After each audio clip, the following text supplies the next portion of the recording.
I still can join my brother who disagrees with me on that, and we still can lock arms and have different viewpoints. But at the end of the day, that's just a sign of unity to show that we're not where we need to be as a nation, but we need to be willing to work together and understand each other's viewpoint and not be one-sided and closed-minded to how everybody else perceives us to view what that national anthem and that flag is about. It's not about the flag. It was about how people are being treated unequally and innocent people losing their lives due to police brutality and things of that sort.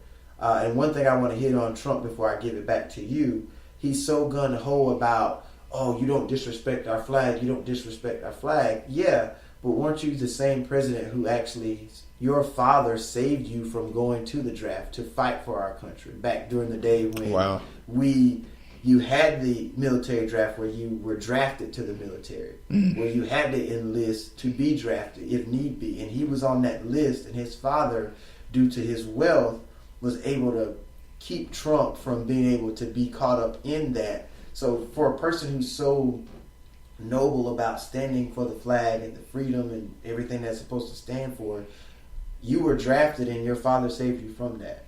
But you want to stand here before us as our president now and knock somebody else who has a different viewpoint from you, and you didn't even do anything to go service your country at that point when you were called upon on the call of duty to do so. Right. So what do you think about that?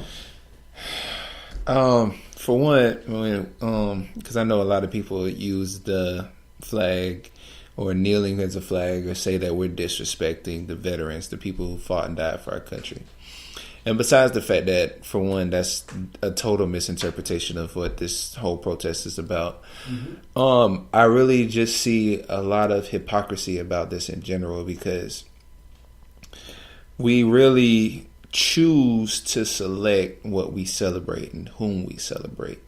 Because in the midst of all these times where we say, you know, we need to honor, respect our veterans, we have still a large amount of veterans who are poor. We have a large amount of veterans who come out of war missing limbs, not the ones that are celebrated and honored, but the ones who are just gone back into a system that's already still against them, a low-class system. If you're a veteran in a low-class society, you're nothing to the United States except for the fact that you actually put on a badge and said, I fought for this country. But the actual care for a veteran is limited. It's based off of who you want to see. It's based off of the mainstream wealthy class, high middle class veterans that we can still see are doing good and still have a proud thing going on. And it's the hypocrisy. We have all these people who suffer from PTSD, the people who are suffering from all this trauma that comes from the war. When I worked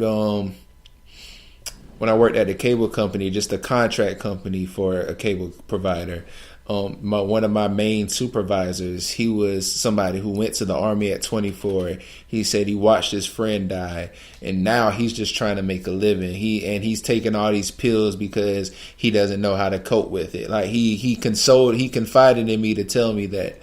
And it's just so much that goes on that we try to make it seem like we're a country that honors our forces. And once you take off that coat, once you take off that badge, you're nothing. You're just back to a citizen.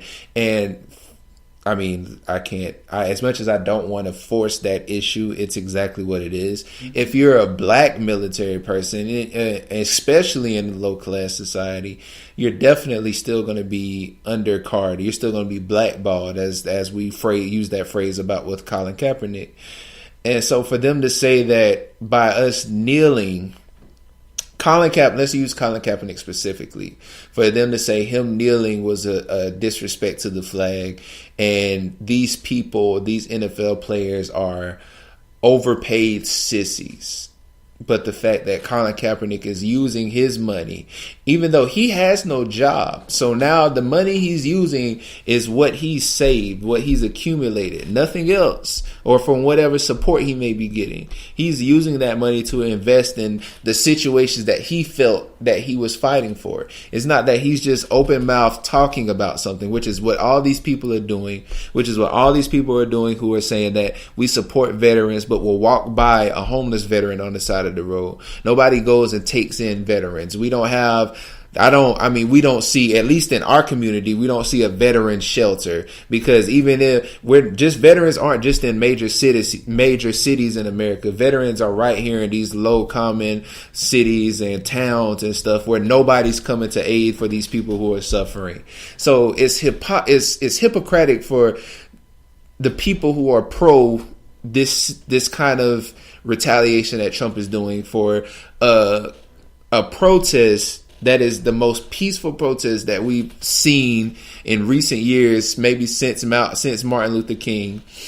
And all they're doing is wanting to address the elephant in the room that is still going on, which is racism, which is the fact that police are still targeting black people over white people. They're still deciding to abuse their government, to use their American right as these authority figures that are supposed to serve and protect, but to stereotype and categorize us by the color of our skin, by who's a threat and who's not a threat. And for them, it's a bigotry, and it shows an underlying hatred in between the races to show that we are willing to overlook the purpose of this protest, but instead look at one part of something that we don't even do.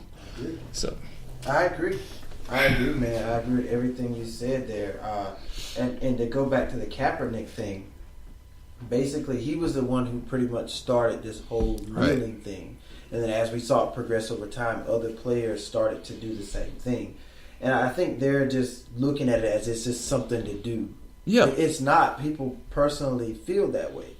And like I just see as Kaepernick as a person that is the first one who was willing to take that step to say, you know what, I'm going to use the platform that I have as a professional football player to make this, to actually bring exposure to this. Like, this is why I kneeled. And he always explained why he did it. Exactly. It was never to bash the country, because we're in America, and we have a lot of better opportunities than people in other countries to do and achieve the things we want to do. But it still doesn't mean we need to turn a blind eye to these big issues that are right in front of our face. Right. Like you said, the elephant in the room. And I really felt like we should have had more people join with Kaepernick. I really believe that after Trump made the comments that he made, it was more of like, that's when the league was like, okay, we need to band together definitely, and join together, and we need to actually show a sign of unity. Right.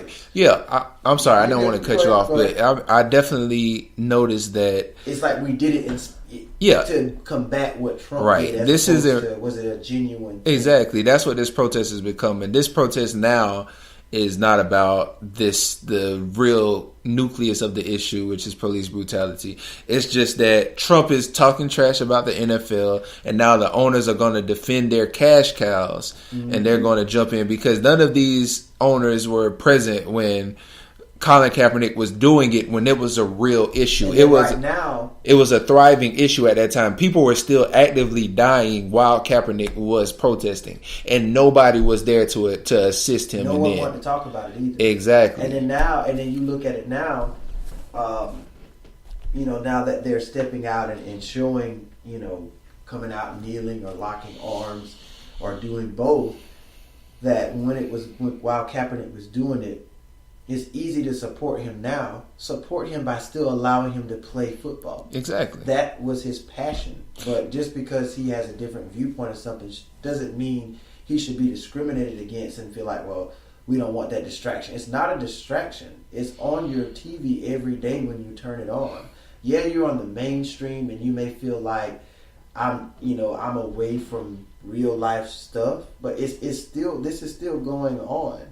Regardless how many of stories that probably don't make mainstream news right now, there could be an officer somewhere mistreating an African American or mistreating a Latin American or whoever the minority is at this point that we haven't even heard about. Yeah. So, and my thing is, I just wish Kaepernick would have got more support while he was doing it instead of getting bashed for doing it. And then now that I feel like the owners, like you said, the NFL's hand was forced on this because now it takes the president to really say something about the NFL owners. And now we feel like we have to do something to combat what Trump said to show that we're going to stand with our players regardless of how they feel, what they do. Because the Pittsburgh Steelers player that came out of the tunnel and he still stood.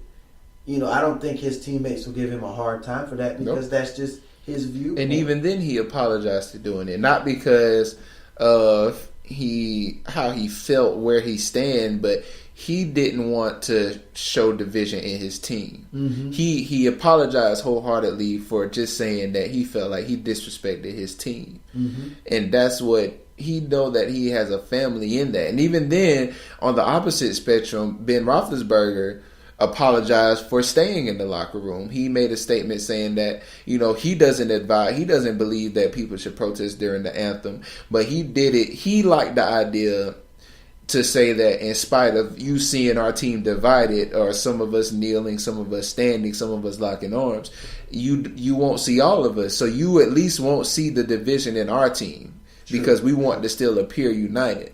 So you got both people on the same team, one feeling bad because he felt like he let his team down by going away from them, and then another for doing what the team did but felt like he let more people down. It just shows that, you know. Yeah, I see it either way. Yeah. It's a very touchy subject, but you have to look at it from both sides of it. And then even going to the thing of the whole thing with just going to the NBA side of it with the whole Golden State Warriors thing. They're not. Oh yeah. They're not wanting to visit the White House. I forgot about that. So once Trump hears of that, well, they're not invited anyway.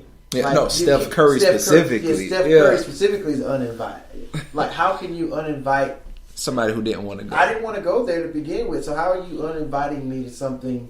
Like, it's my choice. Nobody said anything to Tom Brady when he didn't go to the White House when they won the Super Bowl the other year versus the Seahawks because Obama was the president. Did you hear Obama say, well, you're uninvited, Tom Brady. You don't want to come to the White House to meet me or see me? Tom Brady didn't go when Trump was president. He didn't go when Trump was president. Did you throw shade at Brady? No. I mean, at the end of the day, regardless, Trump just feels like if you're not, going to go for you're against me pretty much. Yeah. Like, you're against my viewpoint, and for people like you, you should rot in hell, or you should be ashamed of the way you feel. Like, this country is great. This country may be great for you, but it may not be great for everyone else. Yeah. What about those families who don't have their son or daughter who was murdered by a cop, or they're discriminated against for a job that they are well qualified to have, but because of the color of their skin, they're not given the chance to excel in anything. And I really feel like Kaepernick taking this opportunity to make this, taking the platform that he was blessed with to be in the NFL, to use that as a way to peacefully protest against it. Like, there's no rule that says you have to stand for the national anthem. Yeah. Like, that's why those fallen soldiers fought for your right to decide whether not to or to do it. And I really like the way the sports world is kind of reacting to this, but I think it should have been this way to begin with. It shouldn't have took Trump to say what he said to really get this type of big reaction out of everything. And another thing, two more ideas. Before I get to my last one, I wanted to say, now, Odell Beckham Jr. is a genius, but it was still excessive. And what I mean is, when he scored a touchdown this past Sunday, he decided to walk like a dog and show himself peeing. And so people asked him what was the purpose, and he was like, "Oh, well, I'm a dog, so I'm gonna do this since I'm a dog." But he was indicating that, Donald Trump calling the NFL players "son of a b" So, I mean, the B is technically defined as a female dog. So he was like, you know, you going to call me a B, I'm going to act like a B. At least that's how I took it. I never took it as, you know, him just being an ignorant or excessive celebration, which they did say later on that Odell explained that it was a part of his protest, which, I mean, once again, I feel like it's excessive, but, I mean, how can you be Trump? Yeah, how can you be upset because he reacted to what the president called him? Yeah. He didn't go back and say, well, the president's a B.